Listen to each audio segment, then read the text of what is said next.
Warning: this episode contains descriptions of sexual assault, child sexual abuse, drug use, torture, and mutilation. If you haven't listened to part 1 and 2 of the family murders, it's recommended to do so before this episode. Welcome to Australian Crime Stories. Make sure to follow on your listening platform and social media to stay up to date with the latest episodes. Only meters from his home, 15-year-old Richard Kelvin is hastily abducted by several people. Being the son of a local news presenter, the media is quickly overrun by the story, and with it, police are pressured to make serious progress with their investigation. They close in on an ongoing suspect, Bevan von Einem. But will the other members of the sadistic network, known as the family, be held accountable? Uncover the dark corners of this unique country with this chapter. The Family Murders, Part 3. This is Australian Crime Stories.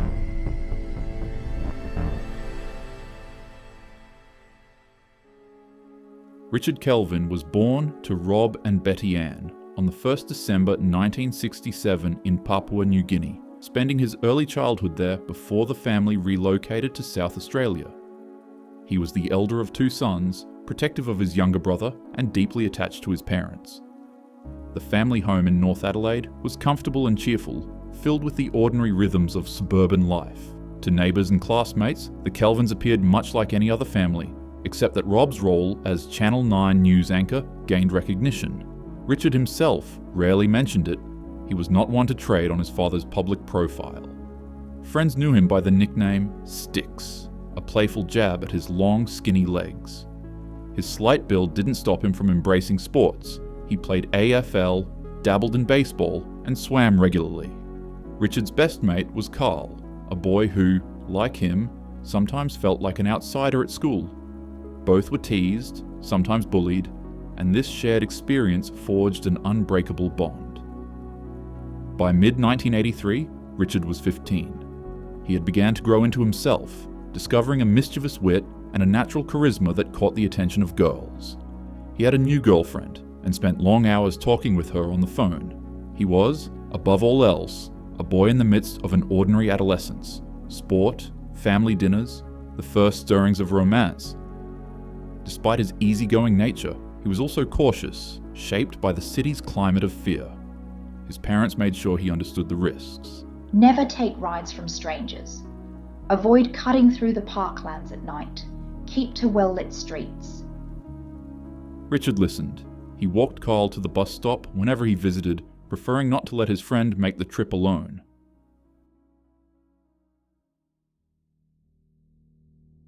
Sunday, 5th of June, 1983. The day played out like any other.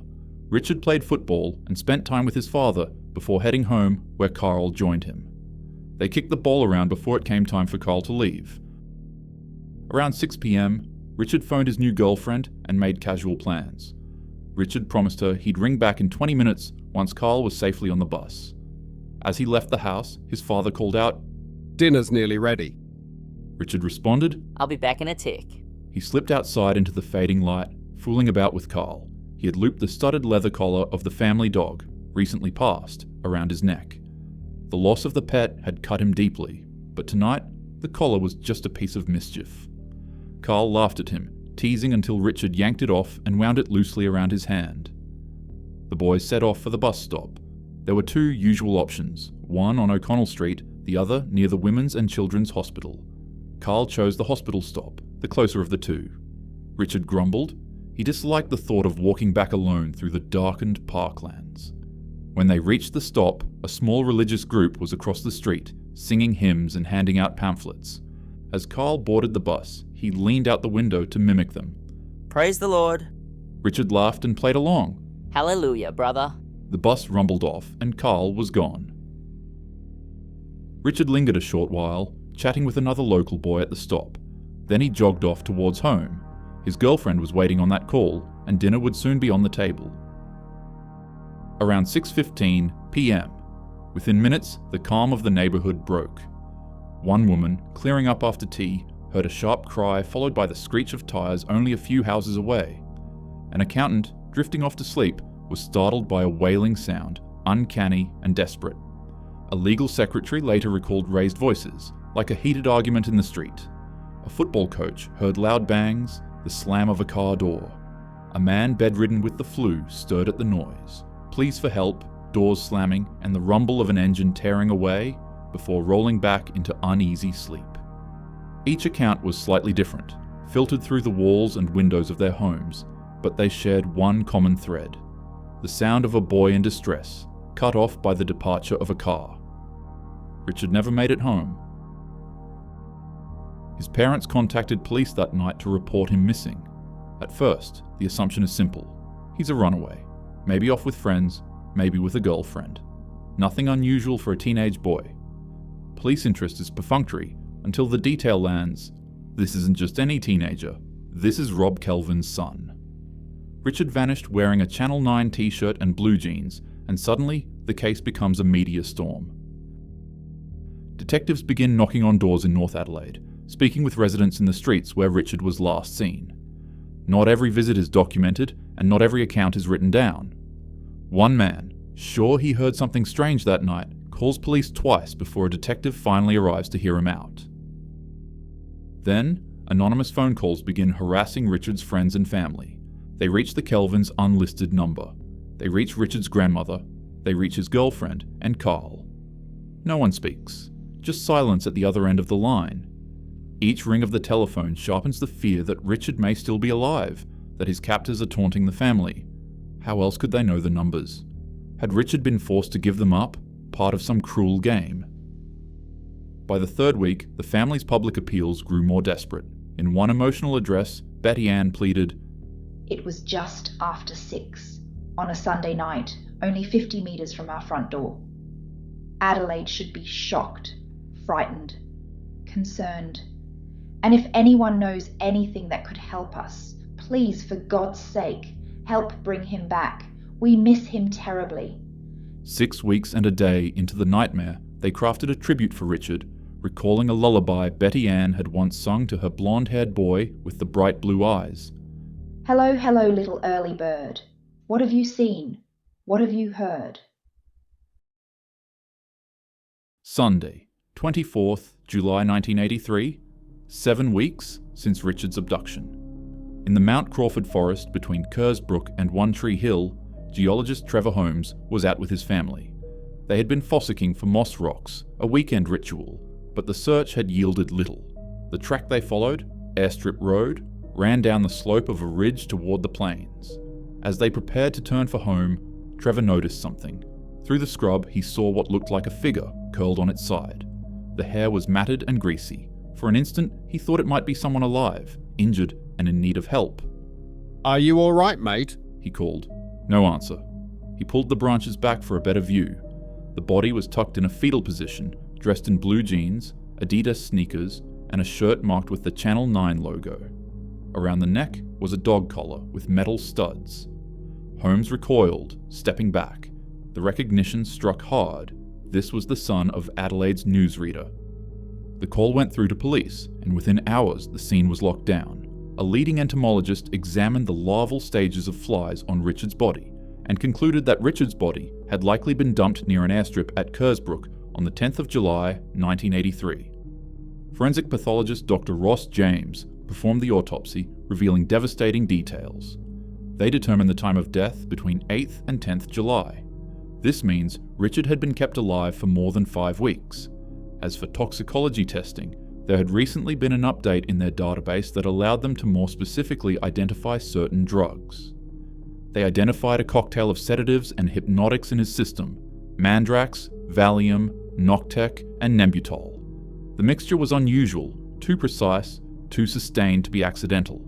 The cause of death was from massive blood loss resulting from a serious anal injury almost certainly caused by the insertion of a large blunt object. Richard's body had also been washed and dressed before being left in the hills. The similarities to the other victims are unmistakable. For Richard Kelvin's family, grief turned to self-reproach. The agony of knowing he cried out and we didn't hear him will never leave us. Betty Ann said bitterly. Rob, usually composed, could not hide his despair. He told reporters, People say New Guinea is primitive, but they are not child killers there. Children are cherished, kept safe. Adelaide is different now. They say our crime rate is no worse than elsewhere, but in a small city like this, it feels worse. It feels unbearable. Detectives worked under immense pressure. Trevor Kipling led the investigation with Bob O'Brien as his deputy, both aware Adelaide was on edge, now with 5 unsolved murders of young men. They focused on the toxicology report of Richard Kelvin, specifically the mandrax. Mandrax, once common on Australian streets, had been tightly restricted since 1978. By the early 1980s, it was so rare that its presence was a forensic jackpot. They realise it's worth doing new toxicology reports with the updated database on the other victims. All but Peter, due to decomposition, come back with mandrax strongly present. It's a crucial piece of evidence for linking these murders together in court. The question then became, who still had access to mandrax? Detectives scoured Health Commission prescription archives, sifting through piles of yellowing slips. Hours in, Kipling found the name they had been hunting: Bevan von Einem. Detectives confirmed Bevan's appetite for sedatives was extraordinary. 135 prescriptions from a single chemist, and 112 signed by the same doctor, Dr. Roberts. Suspiciously, in August, just after Richard's body was discovered, Bevan quietly left Adelaide on long service leave, touring the Soviet Union and the UK. His absence gave major crime a clear run. Detective Kipling and O'Brien first inspected Bevan's workplace, Pipeline Supplies. His supervisor showed them around. The open workshops seemed unsuitable for holding victims. Focus shifted to his Toyota Corona, a car he had recently purchased after just selling his old one. Crime scene officers stripped it down. No trace of Kelvin was found inside, but they did recover a brown woolen cardigan with fibres matching those from Richard's clothing. The investigation pressed on. Leads flowed in from the public. One claim was particularly alarming. Richard Kelvin's murder had been filmed as part of a snuff movie production. Detective Lee Haddon, still frustrated by the dead end on Dr. Milhouse and Neil Muir, revisited a 1979 call naming Bevan just days after Alan Barnes's death. They desperately try to chase this caller down. They know his name, but he's constantly on the move. He clearly knows something and could be vital in convicting Bevan and others. We will refer to this young man as Mr. B, as his name is also under suppression. Detective Kipling looked over all the evidence. It was partially coming together. With 5 murders already and no knowing when the next one could happen, he called it time to move. 5 addresses would be hit at once: Bevan, a doctor, a lawyer, a close friend, a woman with loose ties, and a handful of fringe associates. The goal? Catch them off guard, prevent rehearsed stories, and see who broke first. The priority was Bevan. Kipling and Bob O'Brien parked discreetly near his home and knocked on the door. Bevan appeared, soft-spoken, unsettling, with his anxious elderly mother at his shoulder. He rang his lawyer, who advised to say nothing, yet he agrees to accompany police to the station anyway. At the interview, Bevan stayed composed. He claimed he'd been at home sick with the flu when Richard disappeared. He admitted to a nervous condition treated with Serapax, Sinequan, Rohypnol, and Mandrax, though he insisted he hadn't touched Mandrax in a year. When pressed, he conceded he still had tablets at home. Then came the direct questions. Did you kill Richard Kelvin? Did you abduct him? Assault him? Each answer was no. Would you ever drug and kill a boy? No, I'd consider that unethical. I avoid violence. Samples were taken. Hair, blood, fingernails. Bevan consented to searches of his home and car. By day's end, police were back at his address.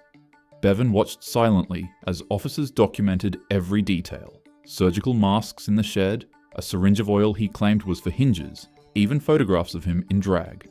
They also noted what was missing. If Richard had died here, there should have been blood. They found a bag of drugs with a note scrawled Uncle Bevan, bottles of Rohypnol, Valium, Serapax, and Sinequan. On a shelf, 3 empty Mandrax bottles. O'Brien pressed him. Where are the rest? Bevan eventually produced 2 bottles, around 40 tablets, then faltered when O'Brien uncovered a hidden bottle of Noctec. He muttered defensively, I don't use them much.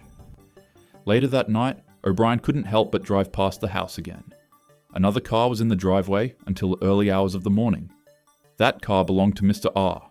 Whatever was happening inside, they were doing damage control. Meanwhile, forensics were piecing fibres together. Police had lifted 14 types from Kelvin's clothing, and they find multiple matches to fibres from Bevan's home. On 19th September, Kipling and O'Brien led a raid on Mr. R's home. He answers the door coldly, without any introductions. Yes? The man admitted knowing Bevan, but denied involvement. His house was meticulously searched, then his nearby business. A nervous apprentice hovered while officers found one room almost bare, except for a single mattress on the floor. Unfortunately, their tests came back negative. Surveillance followed. The businessman's life ran with military precision.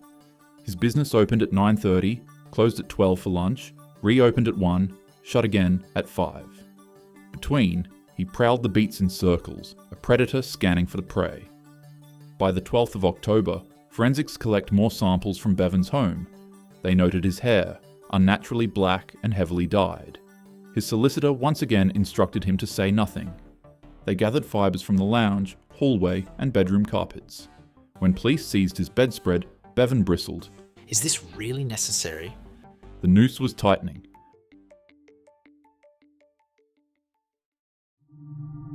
Police finally tracked down the young man known as Mr. B, the caller from the very beginning of this who said Bevan was responsible for Alan Barnes' murder.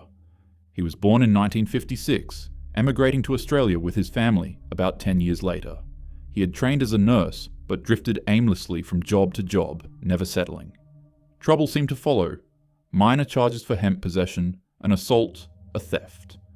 In 1981, he had left Adelaide, moving interstate. His sister Claire promised police she would let them know when he returned. True to her word, when he came back to Adelaide for a visit, she urged him to make contact. Dutifully, he presented himself at Major Crime for an interview with Detective Bob O'Brien. Mr. B was in his early 20s at the time, attractive, softly built, yet with an assertive edge. He showed no hesitation in what he revealed. He described himself as bisexual, and recalled that he first met Bevan in mid-1979 when Bevan approached him at the Torrens riverbank, known as Number 1 Beat. Their friendship was brief, only a few months, but in that time they met often, at Number 1, at the Mars Bar, or simply cruising the streets together. On several occasions they hunted for hitchhikers. Bevan, he said, liked his instruments. He once confessed he had wanted to be a doctor, even studying medicine briefly, but abandoned it. Supposedly he couldn't stomach blood. The interview stretched on for 6 hours, filled with admissions and descriptions that cast a harsh light on Bevan's double life. He described cruising with Bevan in his Ford Falcon along a familiar loop around the city.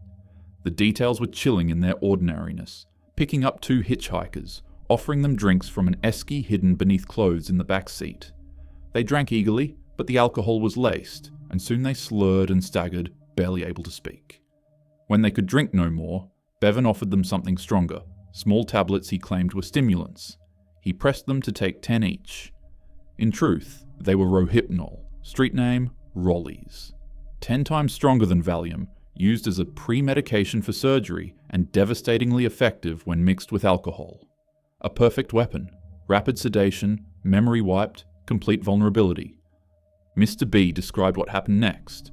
With his mother away, Bevan drove the 2 boys back to his unit. He reversed up the driveway so that the car door was level with the front entrance. It was late, the neighborhood asleep. The boys, unconscious, were carried inside, one dumped on the lounge floor, the other dragged to the bedroom. Once inside, Bevan showed off his cache of pills stashed on a cupboard ledge. Then he instructed Mr. B to help undress the boy on the bed. Together they stripped the unconscious teenager. Mr. B drifted back to the living room, where the second boy stirred weakly, half-conscious, barely holding on. Bored and restless, he wandered back to the bedroom. The sight froze him. Bevan was kneeling naked, except for a t-shirt and surgical gloves. The boy on the bed lay unconscious, turned toward the wall, one knee pulled to his chest. Bevan shone a small torch, 6 inches long, C-cell diameter, into the boy's body. In his other hand, he wielded a steel instrument resembling an oversized crochet hook, which he inserted. When Mr. B interrupted, von Einem snapped, furious at being disturbed. I want to leave. Mr. B sulked. The boy in the lounge is waking up. Bevan's reply was chilling. If the boy wakes, I'll kill him. He demanded Mr. B help redress both victims. Afterward, he phoned friends at a nearby sharehouse occupied by 3 trans women, telling them he was bringing 2 kids to sleep it off. Driving through back streets to avoid police, they arrived late at night. The household took the boys in. A week later, Mr. B asked casually, What happened to those kids? Bevan shrugged. They just slept it off and went home. The stories continued. More nights, more hitchhikers. On another occasion, 2 boys were taken again to the share house. A drag queen opened the door with theatrical flourish, ushering them in. The boys, dazed and barely conscious, were placed on a bed. Mr. B left for a nightclub. Later, he asked one of the women what happened. She waved him off impatiently. She said one of the boys had sex with her. As for Bevan, who knew? But by morning, the boys were gone. Still, Mr. B struggled to grasp why Bevan insisted on drugging them. You don't need to. He told him. It's easy enough to pick up boys for sex without all that. Bevan shrugged it off. The pattern continued. Over about 5 months, Mr. B accompanied him perhaps a dozen times. The arrangement suited him. Bevan always supplied alcohol, drugs, and sometimes even cash. But one night disturbed even him. They picked up a boy on the roadside, barely pubescent, 13, maybe 14. No pubic hair. Mr. B helped undress him, then recoiled. The boy was far too young. He complained to Bevan, who dismissed his concern with a shrug. He dropped Mr. B in the city, then drove back to the unit, leaving the boy naked and unconscious on the bed. In the bedroom, Bevan prepared his instruments again, the rod, the torch.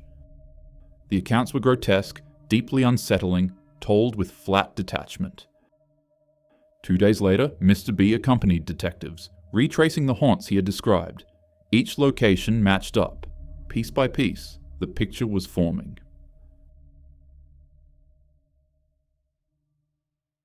Bevan Spencer von Einem was born on the 29th of May, 1946, the youngest of 4 children.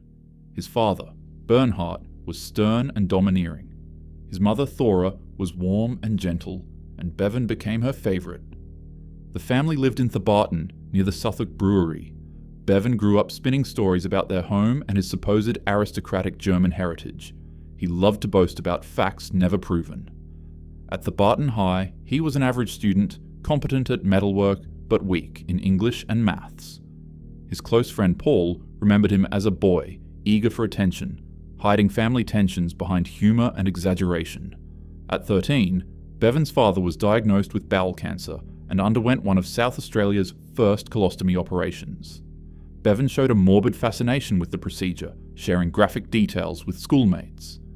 Bernhard died in 1972, by which time Bevan was already living closely with Thora, a bond that would last into adulthood. As a teenager, Bevan stood out for his appearance. His hair turned white prematurely, forcing him to dye it dark brown. By 1965, at 19, Bevan gets his job as a bookkeeper at Pipeline Supplies Australia, a job he held for nearly 20 years. He was no accountant, but the position gave him access to cars, offices, and time alone. At work, he was considered odd, but mostly harmless, nicknamed the rubbish bin for his appetite, a sloucher in a cardigan for his posture. Sensitive to teasing, he preferred to entertain colleagues with crude jokes and novelty items. To some, he appeared kind-hearted, even fragile. To others, uncomfortably peculiar. Outside work, his social life split into 2 worlds. In one, he kept company with men of standing, a wealthy businessman, a young lawyer, a doctor, and the flamboyant hairdresser Dennis Pussy St. Dennis. In the other, he mingled with outcasts, drag queens, trans women, addicts, who nicknamed him Uncle Bevan or Bev Bang. He supplied them with mandrax, pills that bought him loyalty and fueled nights of drugs and sex. By the late 1960s, Thora's regular weekends away gave Bevan freedom. Alone, he prowled Adelaide's streets in his car, beer and sedatives stashed inside, headlights cutting through the night, as he traced the same loop from the city to O'Connell Street and back again. His car was a mobile pharmacy, his cover stories rehearsed. A doctor, a gynecologist, a man of importance. In clubs like Mars Bar, he appeared in drag, drinking Southern Comfort, telling embellished tales of aristocratic lineage, medical training, or flying planes. Few believed him, but the fantasy was part of his act.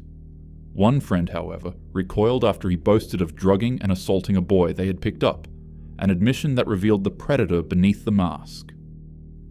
By the late 1970s, with Bevan in his early 30s, his pattern of picking up and drugging young boys had become systematic. One boy, Graham Shipp, escaped twice, once as a child with his sister, once again at 12 when he ran terrified to a stranger's house.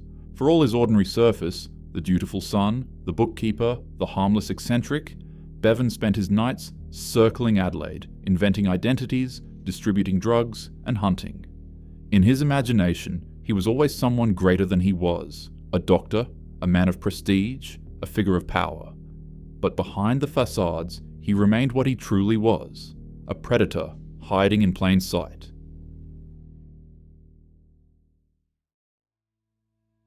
3rd of November, 1983. The second round of fibers from Bevan's house solidify what they already knew. Richard Kelvin was present in Bevan's house. For Detective Kipling, there is no time left to wait.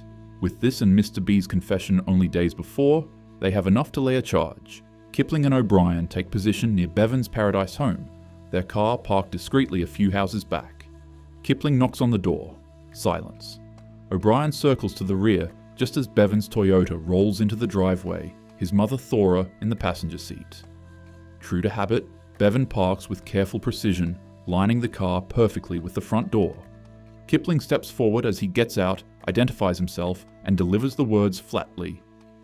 I wish to inform you that you are under arrest and will be charged with the murder of Richard Kelvin. Thora gasps, distressed. Oh, Bevan, what's going on? What's going on, son? But Bevan remains expressionless. No reply. No movement. He simply lowers his head and slides into the back seat of the police car, Kipling beside him. For the second time throughout these 5 murders, they have arrested a suspect. This time, they are determined for a successful conviction. On the 15th of October 1984, Bevan Spencer von Einem faced trial for the murder of Richard Kelvin. The courtroom was packed with lawyers, journalists, and members of the public. Jurors were taken to key sites: the Kelvin family home, the bus stop where Richard last spoke to his friend Carl, von Einem's house at Paradise, and the isolated spot where Richard's body was dumped. The exercise grounded the evidence in reality. The most devastating evidence came from forensic hair and fibre experts. They testified that dyed hairs matching Bevan's were found inside Richard's jeans, proof of the close, recent contact. Soil organisms called nematodes confirmed those hairs had been at the dump site. Fibre analysis showed Richard's clothes were covered in fibres from Bevan's home, yet none were found in his Toyota Corona, suggesting another car, likely his sold Ford Falcon, had been used. In all, 40 witnesses took the stand. Piece by piece, they painted the picture: a boy drugged with a cocktail of sedatives, brutalized, redressed, and dumped. A man whose dyed hairs, household fibres, and prescription record tied him directly to the crime. When it came time for his defense, Bevan von Einem chose to make an unsworn statement from the dock, avoiding cross-examination. Reading calmly from a prepared text, he told the jury he was not guilty of Richard Kelvin's murder. He tried to explain away the suspicious details. The Ford Falcon he sold soon after Richard's body was found? Simply no longer needed. The rust in the boot, covered with paint, the large stock of prescription drugs, all obtained legally for nerves, sleeplessness, and depression. As for Richard, Bevan admitted picking him up briefly on the night he vanished, but insisted he dropped him safely outside the Royal Adelaide Hospital. He denied giving him drugs, abducting him, or seeing him again. On the 5th of November, Justice White addressed the jury with clear instructions. Suspicion was not enough. They had to be satisfied beyond reasonable doubt that Bevan Spencer von Einem had murdered Richard Kelvin. At 7:51 p.m., after hours of deliberation, the foreman delivered the verdict: guilty. The courtroom erupted in applause and tears, while Bevan stood rigid, eyes lowered, before being led away. Justice White imposed the automatic life sentence with a 24-year non-parole period, describing Bevan as unrepentant, resourceful, and violent. In March 1985, following appeal, the non-parole period was increased to 36 years, the longest in South Australian history at that time, but Richard Kelvin was only one of 5. In 1987, Major Crime pushed to link the murders of Alan Barnes, Neil Muir, Peter Stogneff, and Mark Langley to Richard Kelvin's case. They had similarities in the murders, but needed more, so they tracked down Mr. B in Sydney and interviewed him again. This time, he gives a detailed account of Bevan picking up Alan Barnes. They make a deal, his immunity for his statement in court. They successfully pushed through charges on Bevan for Mark and Alan's murder. Unfortunately, they didn't have enough evidence to charge him for Peter and Neil. 5th of March 1990, the committal hearing. Bevan, familiar with the theatre of court, pleads not guilty to Barnes's murder and not guilty to Langley's. The prosecution outlines its case. The murders mirror Richard Kelvin's, witnesses will describe the pickup and drugging of hitchhikers, and Mr. B will place Bevan with Alan at number 1 beat. Mr. B takes the stand. Uneasy and combative, he admits being with Bevan on numerous pickup runs, something the defense uses to try and discredit his claims. A drug user with a poor memory and shifting details, motivated by reward money. But Mr. B pushes back. You haven't had to carry this around for 10 years. He claimed that he and Bevan had picked up Alan Barnes when he was hitchhiking his way home. They stopped first at a North Adelaide cafe before driving him to number 1 beat. There, Bevan drugged the teenager and made a phone call. Shortly after, Mr. R arrived, leaned into the car to look at Alan, then walked off with Bevan for a quiet discussion before leaving the scene. According to Mr. B, Bevan then turned to him and asked, Do you want to do some surgery on this guy? He claims he refused and left.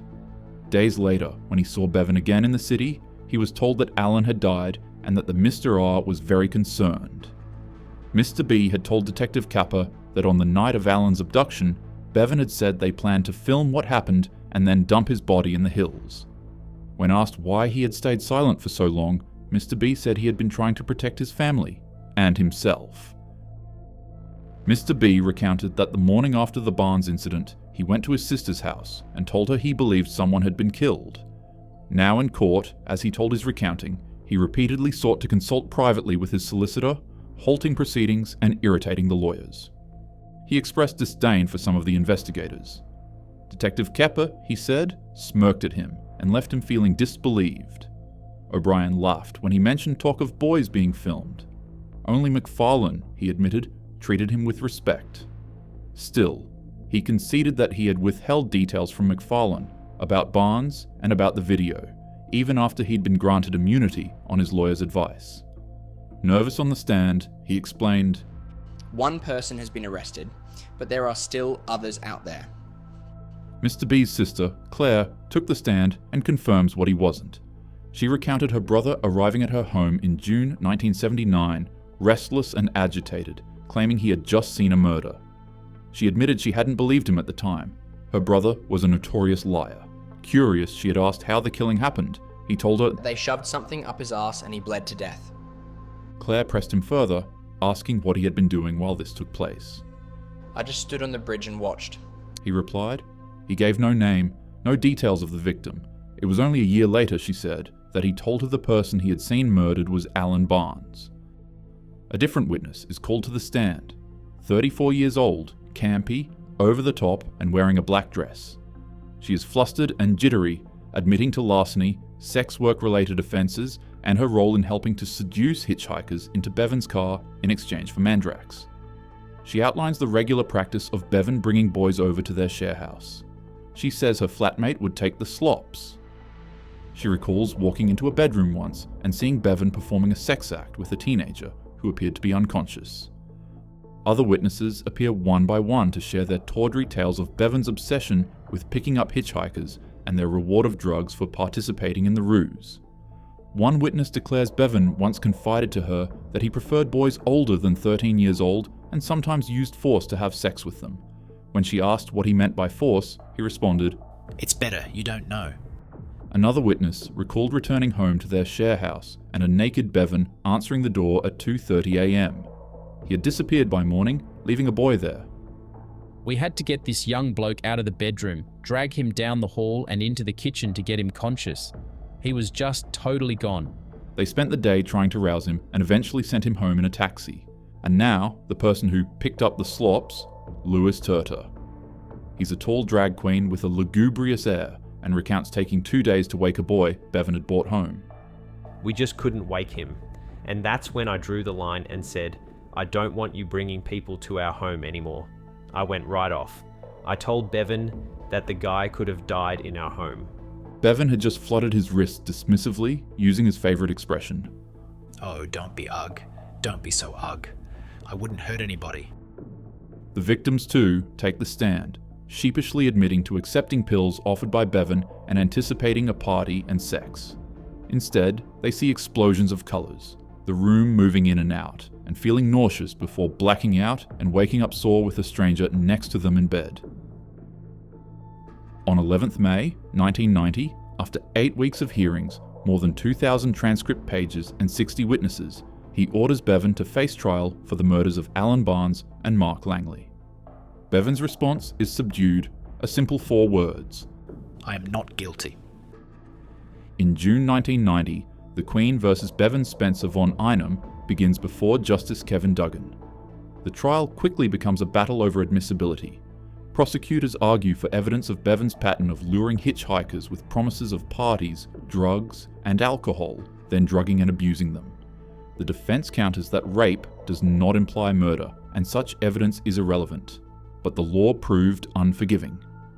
In 1990, at a pre-trial hearing, Justice Duggan ruled that prosecutors could not rely on similar fact evidence, meaning they could not use the Richard case, nor Bevan's known habits of picking up hitchhikers, to establish a pattern. The Crown's strongest weapon was gone. Without it, the Mark charge collapsed first, and soon after, the Allen case followed. By early 1991, both charges were abandoned, marked with the quiet Latin phrase nolle prosequi, prosecution no longer pursued.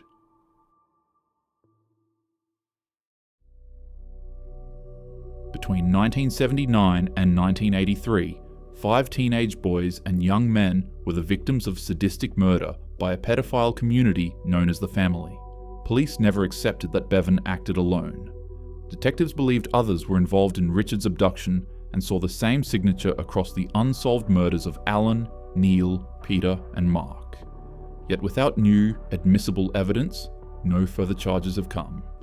To this day, the courts have only one conviction to show.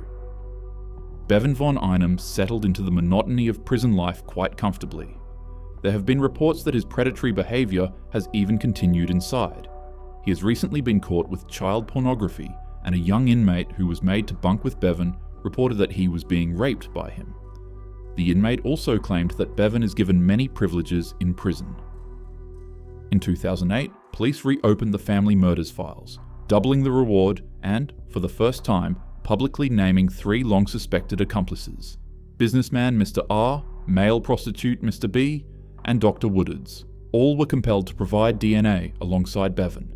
The move gave victims' families hope and put faces to the rumours, but by 2010, the review ended without charges. Evidence remained too weak, too compromised by time. The 3 men, 2 of who continue to have their names suppressed, never stood trial. It's one of Adelaide's most frustrating cases. For years, boys came forward reporting they had been drugged and raped, yet police smirked, dismissed them, and failed to act. Missing person reports weren't taken seriously until the 4th victim, Mark Langley.